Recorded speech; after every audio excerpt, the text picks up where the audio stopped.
Welcome to The Screen Queen, the show where I'll be talking about your favorite TV show or your favorite movie. You'll just have to listen to find out. This is your host, Samantha Parrish. Hello there. So I have a quick editor's note that I'd like to make before you listen to the episode, that this was recorded on January 27th. So this episode has been delayed, and around the time that I recorded the episode, I had been dealing with severe depression, and everything was just getting very hard in my life to maintain the many avenues that I do as a creator. And right around the time that the episode was going to be published, I had to take myself to the hospital to get a mental health assessment and get the proper care for myself that had been neglected for quite some time.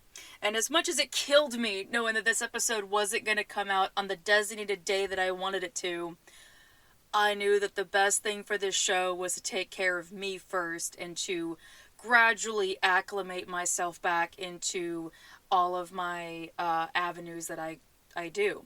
And I just want to say thank you for your patience for this episode, and thank you for understanding what I had to do for myself.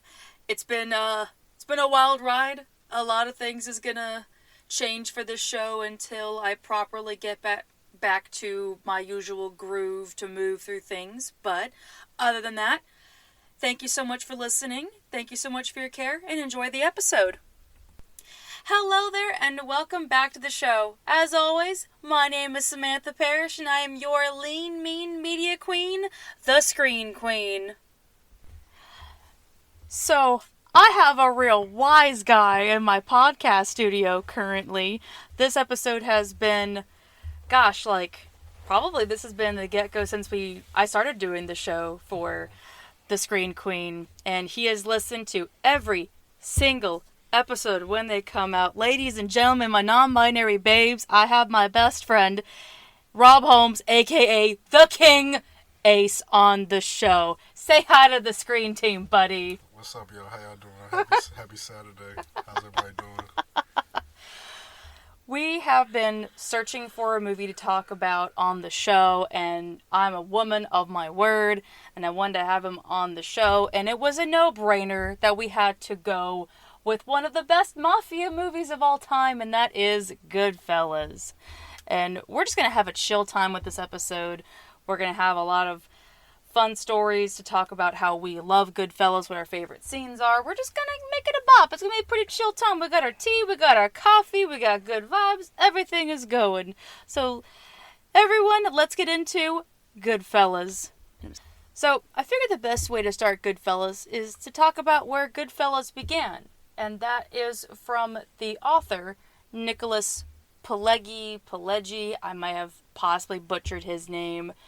But I was watching the behind the scenes for Goodfellas that Henry Hill was getting into a lot of legal trouble. I mean, obviously, the coke wasn't enough, the mafia wasn't enough, and he's like, I'm out of money. And Nicolas Pileggi's like, I can write this book for you and give you money. And he's like, okay, alright. And then it became Wise Guy, and it took off. And then a certain man named Martin Scorsese came along and was like, I can turn this into a movie. And the rest is history. But there's a lot of history to talk about with this film. So I want to start off by asking you, how did you get introduced to Goodfellas? I mean, it's hard to say. I guess when I first saw it, I just knew it was an amazing film for just everything it covered, how it depicted the mafia life, and it showed you that it's not like all like glorious. Like there's a lot of inner workings that go into it. So I think my foray into gangster movies was definitely Scarface, but this one, when I saw it, I was like, man, this is so remarkable. I gotta keep watching it. Mm-hmm. I remember the first time I saw Goodfellas, I was too young to understand like what the plot was, and it was on A&E, which is the home of censorship. Yeah, like I mentioned in my Time to Kill episode, that a lot of films that go on A&E is just like, you're gonna have to cut everything. But surprisingly, Goodfellas was like untouched on A&E, And the one thing that stuck out to me that had it so memorable was the ending, where the demise happened. There's no way to come back from it. They're going to have to go into witness protection. And Karen and Henry are just like sobbing uncontrollably on the floor. And for me to be like, I'm about 12, 13 years old watching that, I'm like, shit, this is some serious shit going on here. Yeah, for sure. So when I went to go watch it again, not knowing that that was the film I watched, it was always that bookmark moment for me. Now every time I watch it, it's like I can't forget the moment of how I got introduced to it. Yeah. What was like the scene for you? Did you like randomly get into it, or did you see it from like the get-go? I think I saw it from the beginning. I think I just heard so much about different films like Goodfellas, Casino, Blow. You know, it was I think for me, one scene that stands out is when Karen pulled a gun on Henry. I was like, yo, like, he about to lose his life. Like, what? But I think he was just caught up. I feel like somewhere along the lines, he just kind of lost himself, and that was definitely a huge reality check, you know? So, yeah. Did you ever hear the confession from Henry Hill that he said that was the most terrifying moment in his life was Karen putting a gun to him? No, I didn't know that. I was watching it on AMC Story Notes, and that was like the thing that introduced the film was what was Henry Hill's most terrifying moment, and it was his first wife putting a gun to his head. And I'm like, well, shit. Like, you know, you go home after all that time, and you find your own wife doing that, and she has like no hesitation. That's got to be the most terrifying thing. Yeah, it probably is, yeah. That's pretty. I mean, it's one thing for an enemy to do that, but that's kind of expected. But like for someone you love, like that's crazy. But speaking of Henry Hill, I think it's about time that we talk about the star of Goodfellas, Ray Liotta. And Ace and I have bonded over Ray Liotta. We had like a little vigil, I had a little veil on, and I'm just like, the good fella. Yeah. His shit, like, in 2022, having Ray Liotta pass away and Paul Sorvino in the same year, losing both of the Goodfellas. It wasn't that far apart either. Yeah, man. Yeah, But rest in peace, Ray Liotta. Indeed. It's hard to know what Goodfellas would have been like without him. And I don't want to know a film without Ray Liotta and Goodfellas. Like, if they ever remade it, which that's impossible, you can't do it without Ray Liotta. You can't. I don't think a lot of Scorsese movies can be redone with, like, the same... I just don't think it... I guess some things can be remade. Like, obviously, Disney has an easier market for that, but I don't think it would do any justice. I don't care who you threw in the roles, but I don't think it would do any justice to have it be remade. You know, I think some things need to just stand alone as they are. Yeah. And I was telling him the other day when we were coming back from an event that Ray Liotta staked out this role hardcore. He was in the restaurant with the casting director, and he's creeping in the window like, did you get my call? He's going to get my call. He's going to get my call. And the casting director looks over and he's like, oh shit, it's Ray again. Stalking me again for this role. And then it just got so adamant that he's like, you know, let's try it out. Let's see what he's going to be like. Because at that point, Ray Liotta was still an unknown actor. He was only known for Something Wild with Jeff Bridges. No, wait, not Jeff Bridges. Jeff Daniels. And then he did Field of Dreams with Kevin Costner, but still, it's not really well-known stuff. And having Goodfellas, it's like, shit, there you go. Put him on the map. Working with the best of the best of the best. And after that, I did read that Ray Liotta tried to get into more of Martin Scorsese's films. He was supposedly going to be in The Irishman. Oh, wow, that would have been really dope. I don't know where, because everyone is just kind of slated to it. Yeah. But it probably would have been a cameo, but unfortunately it was just so busy that they couldn't get Ray Liotta for Irishman. It took them a while to, like, get her... Because I remember them talking about that movie years ago, and I was like, is it coming? Is it coming? And it finally dropped on Netflix. But I know it took them a while. And it's a pretty long... It's like 3.5 hours. Yeah. Yeah, it's pretty long. Roughly. Yeah, so... It would have made sense to see him in that, but I guess a lot of things in the creative world, a lot of it is based on time, and if something doesn't align with a schedule or something, you know, it's either going to happen or it's not going to happen. Absolutely, and I feel like it would have been almost a fault to The Irishman to have Ray Liotta in there, and it would have been like, oh, well, it's just like Goodfellas all over again. It's a mafia film with everyone's favorite mafia guy, Robert De Niro and Joe Pesci, and then having him in there, it would have been too much, too many cooks. Mm-hmm. But I do remember they had a little round table to talk about Goodfellas again, and I love the look on Ray Liotta's face, where he is just so grateful to be a part of that. Like, there are so many people that they look at their roles and they're like, oh, whatever, it was a time, but he truly carried Goodfellas with him. He truly is a good fella. And he looked at Robert De Niro and he just gave him a good old Italian kiss in the forehead, just like, oh, you're good, man. But that also brings me to the next point to talk about Robert De Niro.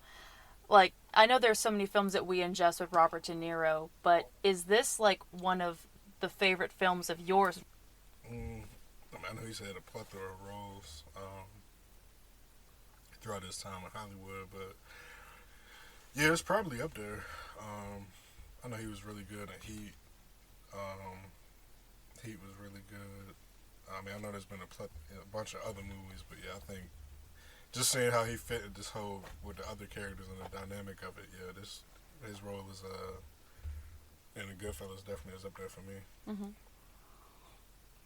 Like, even though he's already been in Scorsese's back pocket just to shell out like a Pokemon and just be like, I choose you.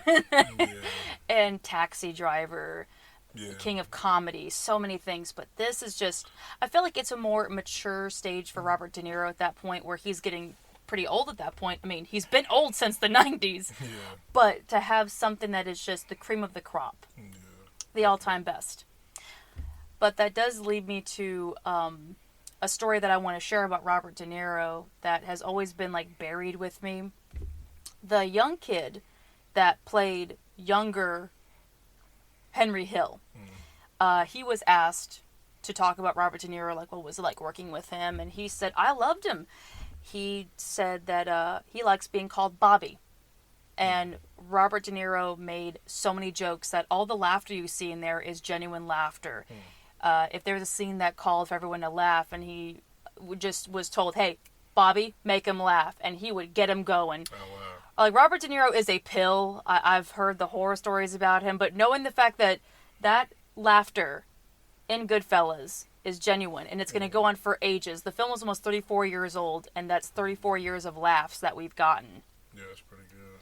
It's like a nice little way that it gets cemented in its like immortality to go on for years at a time. And but that makes me want to ask, what's your favorite story that you've heard about Goodfellas, like between the cast and crew and everything? Favorite story? Yeah. I don't know if I really have a favorite story. I mean, I know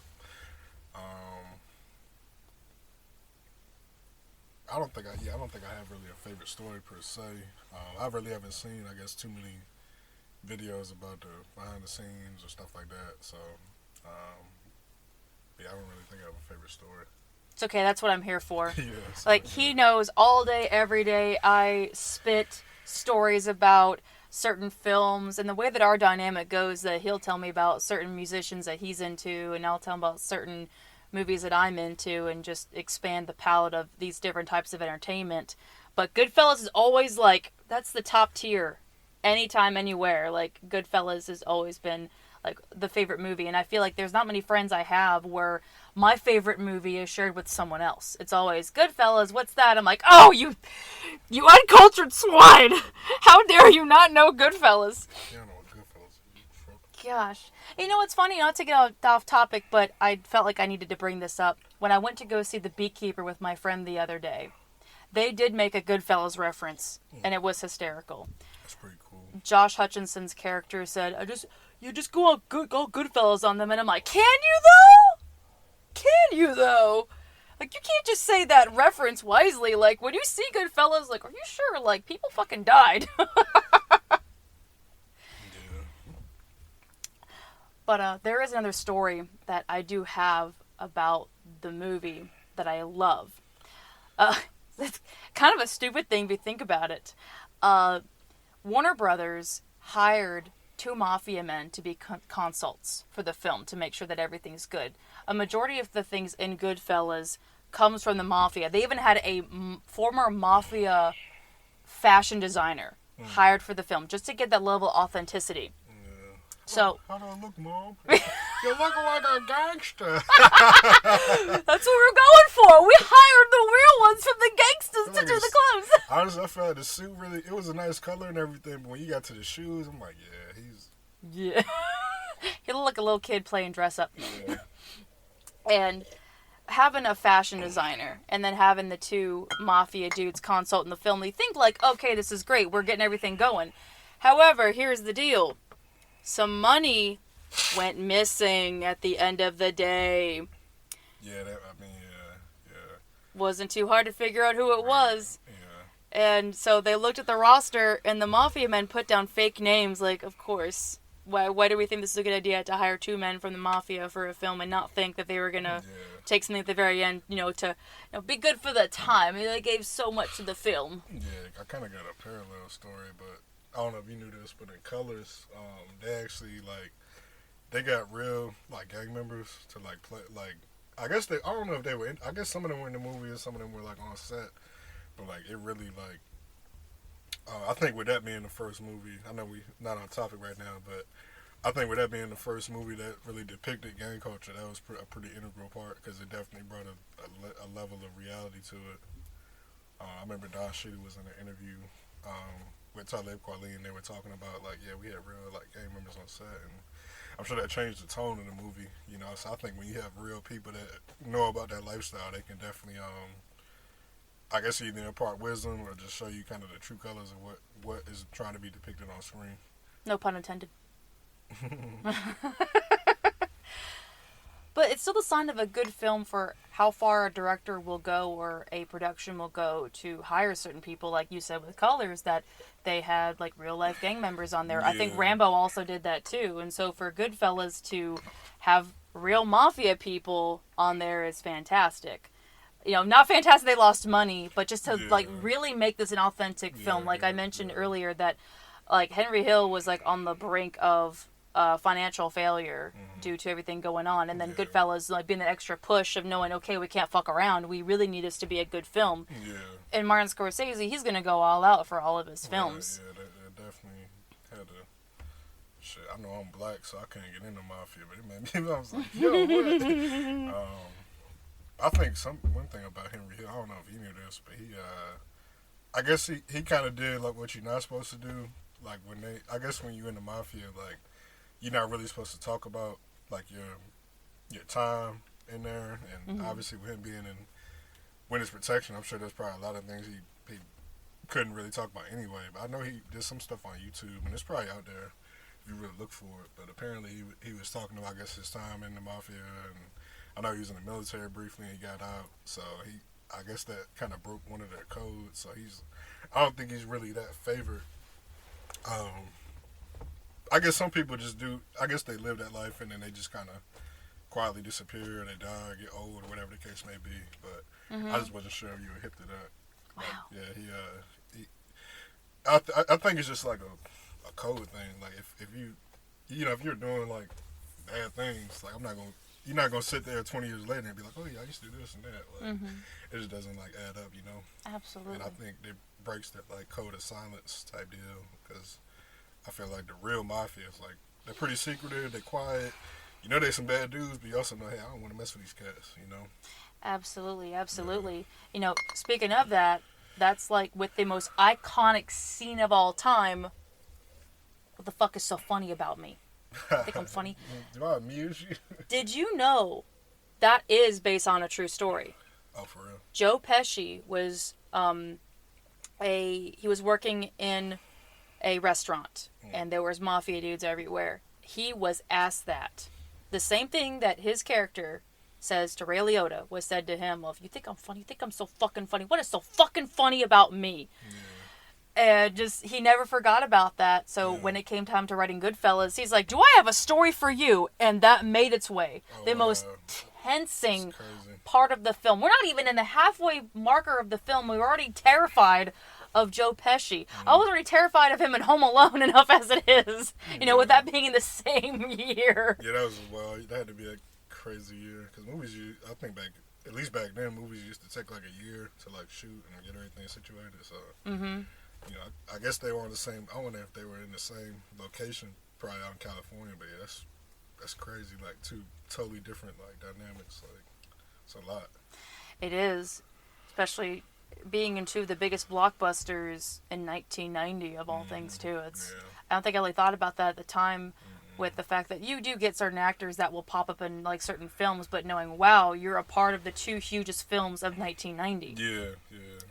But it would have been interesting to see if they did get Robert De Niro in Home Alone. He was supposed to be in Home Alone. And I don't think it would have worked, to be honest.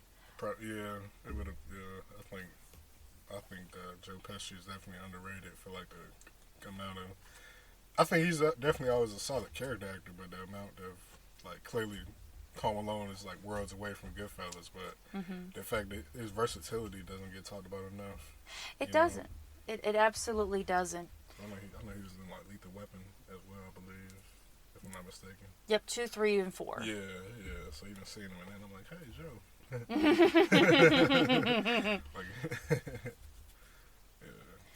But I have to ask you though, what is your favorite scene or scenes from Goodfellas? Because you know on the show, there's no such thing as having one favorite. I don't believe in having one favorite. Okay, It's like Pokemon. You got to catch them all. No, I think my favorite scene was when they did the tons of heists, and then Henry was in the shower, and then he just hit the wall. And you could see like the sheer excitement on his face, like they actually did it. Like, oh snap, like But obviously, that was kind of the climax of a lot of the movie, and then they had to deal with all the repercussions and stuff, which was like, a bad thing. And obviously, it comes from a novel, but I guess parts of it were based on real life, so that's kind of a wild situation to do something that big, and then, to have the downfall play out the way it did, it was like, woof, it's a lot. Yeah. What was another scene that you love so much? Probably when they went to they were having that little get together, I think for the holidays, and I forget the guy's name, but he brought his wife that fur coat, and then they got the pink Cadillac, and then of course Robert De Niro's character was like really upset with him, and he was like, hey, I told you not to like, don't flaunt your wealth and stuff, and he's like, hey, I got it, but I think it just goes to show you like if you if you're doing dirt, it's gonna come out in the light anyway, so. Definitely extremely eye-opening and kind of makes you mindful of how you move regularly from day to day, Yeah. I think I have to say two of my favorite scenes, and I had to think about this while you were talking. I love the dinner scene with Henry and Jimmy and Joe Pesci's character. I don't know why I'm blanking. Tommy and Tommy's mom. And I love the fact that Martin Scorsese always put his mother in his films. I know she was never going to be an actress, but just asking her to be herself. And you can tell in their faces, they loved being around his mother. Yeah, definitely. And you don't get too many moments in the film that are not based with crime. You just have a chill moment. You kind of forgot they were in the mafia for a hot second with the way that she talks about like the Italians that she's around of like, well, you may say that my wife's two-timing me, and she says, shut up, you're always talking. Just the charm. It just bleeds charm through the scene. And I think I have to say the other favorite scene that I love is probably near the beginning where Karen goes to Henry and the guy, the neighborhood guy, shoved her out of the car, and he's just like, oh, well, I'm going to take care of that. And it's just like, even though we know Henry's not a great guy, as it turns out, he cheats on Karen so much, but it's that moment that I always go back and just go for a hot second, like, that was the woman he wanted to spend the rest of his life with, and he would do anything for her. Yeah, for sure. It's just love right there. Yeah, that's one of my favorite scenes, too, that she was like, most women would have saw that and probably turned the other way, but clearly she felt invested, because for somebody going to defend your honor, that's a pretty big deal. And also too, like kind of a side note, Lorraine Bracco that plays Karen, she was voted ugliest girl in middle school. Jeez, that's harsh. And I'm like, ugly? Yeah, she's like ugly? Yeah. couldn't believe that. No, she's a bombshell. Yeah, definitely. Like, even now, years later, she's a hot mom. She looks good. Yeah. She looks so fucking good for her age. Like, I love the fact that she's, like, not a plain Jane, but she's, like, pretty in her own way. She wasn't this drop-dead person, especially for, like, at the times that she didn't have what the other women had, but she had that zest, that sternness, that spice, that flair that Henry liked so much. And she brought that in Karen, even though we don't know these people in real life. We only know snippets because the real Karen, she put herself in witness protection and was like, outsies, you're never going to hear from me again. Probably still there. But looking at the way that Goodfellas has aged, it never fails to get to me of the people that I've found post Goodfellas. This still, like, rocks my world. But the guy that plays Henry's brother that we see, like, later on in, like, the film after Tommy dies, and the one in the wheelchair. Michael? Yeah. He's the brother from the show Grounded for Life. I don't know if I've seen that. It was kind of a weird sitcom that existed in the time, but I saw it so much as a kid. It was always on the afternoon. So when I got into Goodfellas, and I'm like, I know that guy. I don't know what the hell I know him from. Yeah. And then it wasn't until I saw the Where Are They Now when they popped up with his actor name, and I'm like, what? Yeah. He was in Goodfellas? Like, knowing that far back as of where Grounded for Life began. And another one, I believe I shared this with you recently, was, gosh, I'm blanking on her name, but she's the actress that played Sandy. Yeah. And Debbie Mazar. And she was with Pee Wee Herman for years, and she popped up in so many things. And then knowing the fact that that was one of her first films. Anything that I click on her page, it's going to pop up with Goodfellas. And I'm like, oh, I forgot that you were in that. I'm ashamed of that. But I also love that I can continually be surprised with the people that pop up in Goodfellas. Yeah, yeah. And I think that the last little bit that I'll talk about, and I know this is something that you wouldn't know about, but the guy that played Spider, the guy that got his foot shot, this really shocked me. He's kind of lived vicariously through TV, but he popped up on the show Lucifer, where he played, I think it was Gabriel. It's been a hot second since I've seen Lucifer, but I'm on curiosity, and I'm like, I wonder if this guy's been in, and it popped up, Spider from Goodfellas, and I'm like, oh, well, you didn't have a good fate afterwards. You still ended up kind of... I know he was in I believe he was in The Sopranos, too, if I'm not mistaken. Oh, I have no doubt. I mean... Yeah, I think he will. I forget his name, It's Michael something, but... Yeah, I know he was in The Sopranos as well. You know, speaking of The Sopranos, I wonder what it was like having to make that film and just basically go through the entire cast of Goodfellas and asking, hey, would you like to be in The Sopranos? Like with Lorraine Bracco showing up and some of the others from the film. I know a lot of The Sopranos also showed up in Copland, which I call Goodfellas 2.0. I talked about Copland, I think that was the beginning of last year for the Screen Queen. And, you know, I kind of love the fact that you do get like a bit of a reuniting of the cast from Goodfellas onto Copland. I love the fact that there are certain ways that you can kind of get Goodfellas for like a second time without having to feel like it's taking from Goodfellas. Like, I've never seen a film where I felt they took from Goodfellas.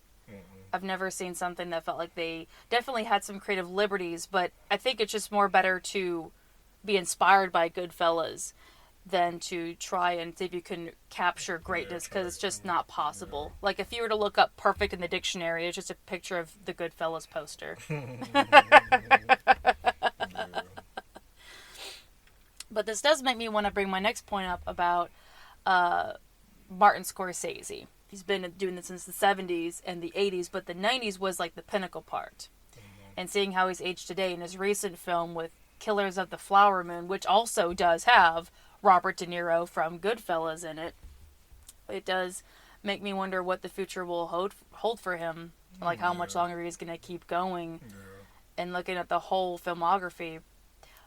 But, you know, with all the films that we mentioned, like Casino, Gangs of New York, and Taxi Driver, what is your, like, favorite Martin Scorsese film? Like, if you had to be told, like, okay, you have to pick one film that you love, even if it didn't mean you loved Goodfellas, and just purely basing it off of what he's done, what would you say is, like, the best or the favorite? I mean, I think my personal favorite is probably between. I really do like The Irishman. I think it's a little long, so you definitely gotta, grab your popcorn and get ready type deal. But just the way they just depicted everything, and I didn't really know much about the Teamsters or whatever, so the way they kind of get that backstory is pretty helpful. Yeah, I think my personal favorite is definitely Goodfellas for sure. Mm-hmm. Yeah. So I went through my little list over here, and there's one hard question that I have for you. What does Goodfellas mean to you? I think it's kind of like they said in that scene when Henry got pinched the first time. They were like, what do you say? Don't rat on your friends and don't say anything. Like, I think in the bigger scheme of things, it definitely kind of goes by having a code of like morals or whatever. And obviously, not everybody can lead the life they did. But I think just having like a code and like sticking to it and not being willing to stand on it and not be persuaded to like, oh well, everybody's doing this, I'm gonna do this too. Like being able to have your own set of principles to kind of guide your life, You make a good point about that. When we look at all the films from Martin Scorsese, it almost feels like it's typecasted or almost feels like it's the same thing, but you kind of can't enjoy the chaotic train wreck that happens in all these films because it is stylized crime.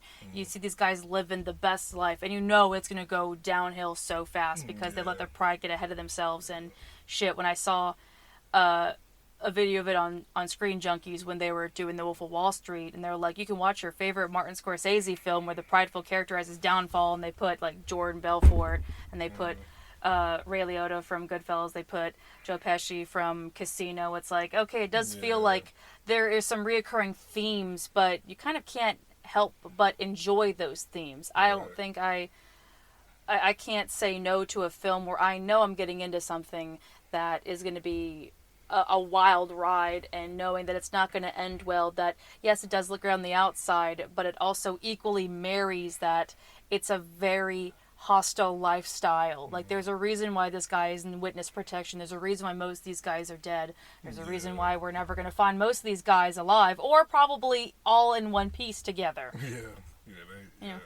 Like, here's a leg. Right. Here's a wing. They put Jimmy Burke in the freezer, man. That's pretty low down. Oh shit. Yeah, they put him in the freezer, and it took them 3 days to throw out. That's crazy. Oh yeah, you're talking about the guy in the film. Yeah. Oh yeah. I remember that now. He was so loyal, and he got fucked over. Yeah. Now that you mentioned Wolf of Wall Street, I think I definitely have to revise my list, because that might, I don't know, it's like Goodfellas and Wolf of Wall Street, because knowing it, I guess it'd be interesting to sit down and talk to Scorsese.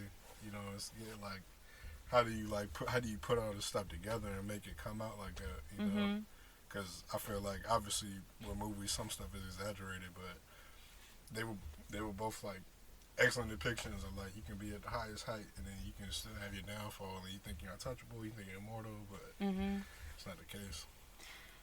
And the fact that Goodfellas is depicted strictly through narration all the way through, and that can be the death for so many films of like knowing, okay, we see what's going on here, but knowing it's the experience. It's like when you watch The Shawshank Redemption and you hear Morgan Freeman's narration, like it could be anybody else, but when you look at it from not being that actor and you get so absorbed into this retelling of the lifestyle, how can you not get entranced by, as far back as I can remember, I always wanted to be a gangster.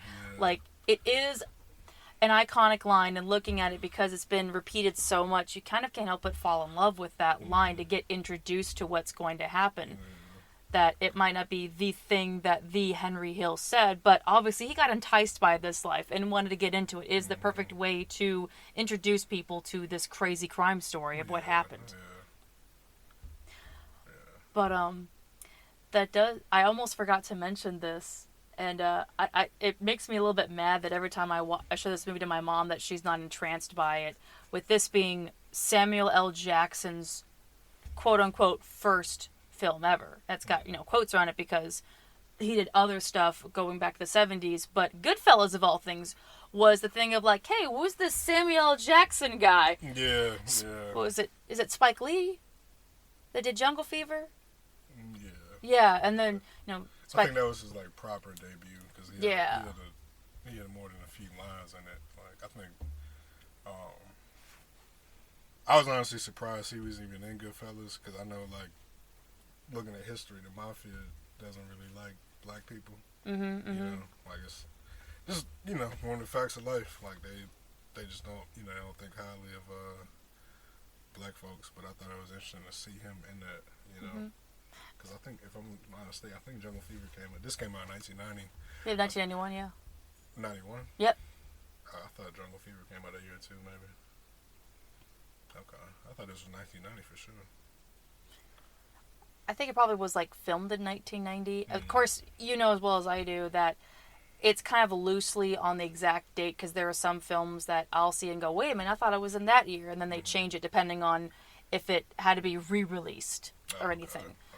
But having Samuel L. Jackson in Goodfellas and then turn around and seeing him in Jungle Fever and knowing that Goodfellas kind of helped him get there, that Spike Lee was just like, oh my God, who's this guy? I want him for my movies. He'd be perfect to play this addict. I love it.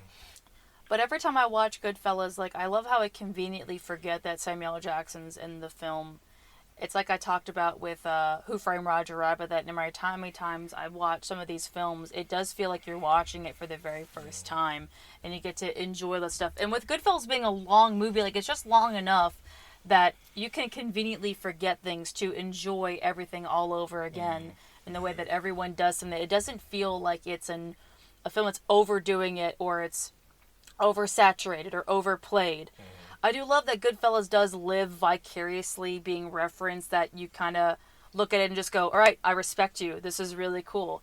I think the funniest ways that Goodfellas got introduced was in the Bee movie, where Jerry Seinfeld was the voice of a bee, and it is the dumbest fucking thing, in my opinion. But then again, it is a fun, dumb thing, but... What, the premise in the movie? Because I thought it was actually kind of dope. The fact that he was able to be like, yo, like, they making all this money off of us. We need to, we need to do something about it. I mean, people get, I don't know. America is like the king of like exploitation. So I don't know. I think it's the Jerry Seinfeld alone. Just he can be kind of hit or miss, and I don't know. But I like the B movie. It's kind of cool. I do love the joke that he makes about Ray Liotta, and I love that they made Ray Liotta as a joke. That's Ray Liotta's honey, and they put his little face in there, and that he got to embody like a fictionalized, snarky version of himself. Right. And I think it's Barry that he plays in there, and he's like, "This isn't a good fella; it's a bad fella." Yeah. I thought that was funny, man. Yeah. I thought that was great. Yeah. Like, maybe the B movie will take a little bit of time to grow on me, but that joke just still lives in my head rent-free every time I see the B movie, and I'm like, I love that Ray Liotta was a trooper, just went along with it. Yeah. He's like, fuck it, why not? But man, so what's one last thing that you'd love to say about Goodfellas that you've always wanted to say? I mean, it's definitely in my top 5 for, like, all-time movies. I just appreciate the fact that even though, it's a movie, some stuff is dramatized or whatever, like, it gave you, like, a logical, because I know a lot of people that maybe come from different upbringings would be like, well, like, he could have went to school, and, I think the only part that I probably always wonder what if he wouldn't have gotten into the drug game? What if he would have put his efforts into something that the mafia like condoned? He probably could have went further and probably could have had more, I guess, affluence or whatever. But I guess I think that goes to show you, like, pride can definitely. There's a reason it's one of the 7 deadly sins. Like, pride can definitely kill you, because I think he just got too big for his britches. So, but it's definitely up there for me. I love Goodfellas, and thank you for allowing me to be a guest up here. I appreciate it. You're very welcome. I'm glad that we got to talk about our favorite movie. Yeah, for sure. And having you on the show is amazing. And I have one last thing to say about Goodfellas is, like, I don't know where the fuck I'd be without Goodfellas. I really don't. after watching it very young and then getting reintroduced to it and getting it through and having this be one of the films that I carried with me during high school, all my stuff that they put down for, who are you, what's your name, what's your favorite color, what's your favorite TV show, what's your favorite movie, I put Goodfellas down. It was the best fucking summer of my life at 17 years old when I got to watch Goodfellas, and I begged my mom for me to buy the DVD, and she's like, okay, Sammy. Like, she trusted me to watch it, but she's not a big Robert De Niro fan, so she's like, just don't keep it around me. But over time, like, she did kind of grow to like Goodfellas. Yeah. And it kind of grew with me over time, and when I got to writing Glorious Inc., the movie did serve as, like, a crime blueprint for me of, like, what happens in the inner workings of what you do for underground crime and like what pride will be for your downfall, having to get every single corner scrubbed so you can have a clean getaway, even though we know that there are no such things as clean getaways. Some point it's going to come back to bite you in the ass, and Goodfellas is one of those movies that you see of what happened to a real life guy where pride came back to bite him in the ass hard. But that bite in his ass has now entertained us for 34 years now. Yeah. I don't know where we'd be without it, and I don't want to think where we'd be without it, but I'm glad that I got to talk about Goodfellas with such a good fella. I appreciate that. You're welcome. Hello, Screen Queen listeners. What's up? So before I end the show, I want to give my best friend the props and flowers for him to talk about all the things about him, and before he goes into that, he has been such a huge supporter of the show and a huge help for my books. He edited Inglorious Inc. for me, and he's always listened to all the plot points that I want to put for the future stories about my tattered tattoo artist characters. And he is an amazing dude that has so many things. Like, it's not enough to give you like a PBS special to talk about all the great things you are, but I have this show where you can talk about your things on. So where can my listeners find you, and what other things do you have going on? I think the easiest way to find me is just on Instagram. It's just rob.ace.homes. I got 6 books for sale up there. I got a lot of footage of me performing. But yeah, I think the best way to find me is Instagram, and as my link tree in my bio, so you can find everything there. I did just put out a new project with my buddy DeVille. Shout out DeVille, what up? Shout out to Sweden. He did the production, and it was all my original lyrics, and I'm really glad to have something else other than books out here. But yeah, thanks for sharing your platform with me. I really appreciate that. You're welcome. I'm finally glad that I got to have you on the show. It's been a long time running, and we finally got to make history on the Screen Queen with having my bestie on the show. Every time you went into that damn bucket, I'm like, man, she don't pull on Goodfellas, man. I'm about to go rig this shit. I'm about to go rig it. Oh my God. Every time I'm like, Goodfellas. Oh, Goodfellas. Oh. I'm like praying, like silently. I'm like, Goodfellas. That's my Pinsky. No, that's my Pinsky. That's my Pinsky. That's my Pinsky. My Pinsky. That's my Pinsky times infinity. I win.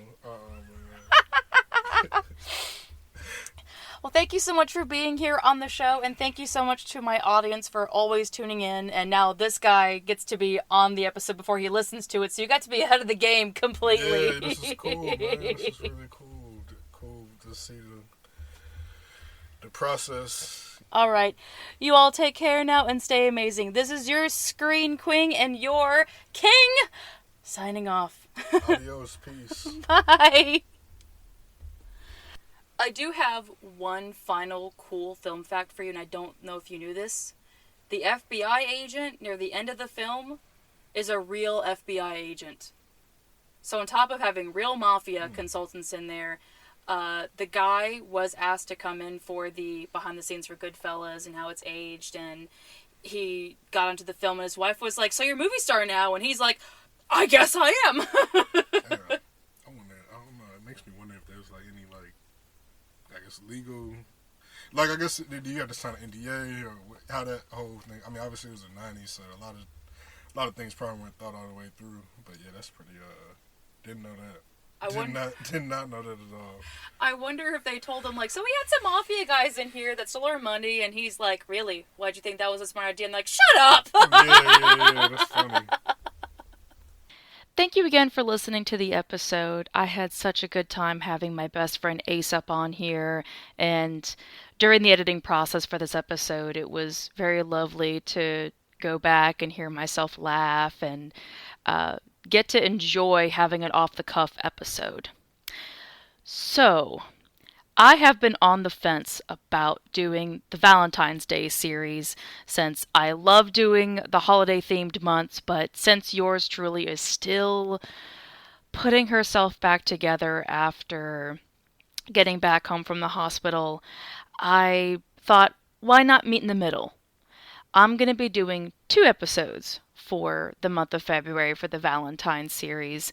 That way I can still work on myself and not push myself so hard. But I do have some very good ideas for the Valentine's episodes. I pulled out some good, juicy episodes. And so, without further ado, we're going to find out what the first episode of the Valentine's series is going to be. So let me just mix up my limited options here and see what's going to happen. Alrighty. Alright, I got one in my fingers. What are you? Show me your secrets. Who are you? Of course. Of course it had to happen. It had to happen. It had to be this one in my hand. So the first episode of the Valentine's series is going to be Frankie and Johnny. And I'm sure my listeners out there have never heard of that movie, but let me tell you, once you see that movie, there's no way you can forget it. And just kind of giving a heads up, that's probably going to be an emotional episode for me. But again, thank you so much for listening and being patient with me. If you'd like to catch up with me in between uploads, you can find me on my Instagram at the Queen of the Screen. And if you would like to find the funny stuff I put up on TikTok, you can find me at the Mystical Space Witch. And if you're interested in how I used Goodfellas as a blueprint for my book Inglorious Ink, you can find it in the description box. Alrighty, you all take care now. And whatever you do, don't live the rest of your life like a schnook. This is your Screen Queen signing off. Bye-bye!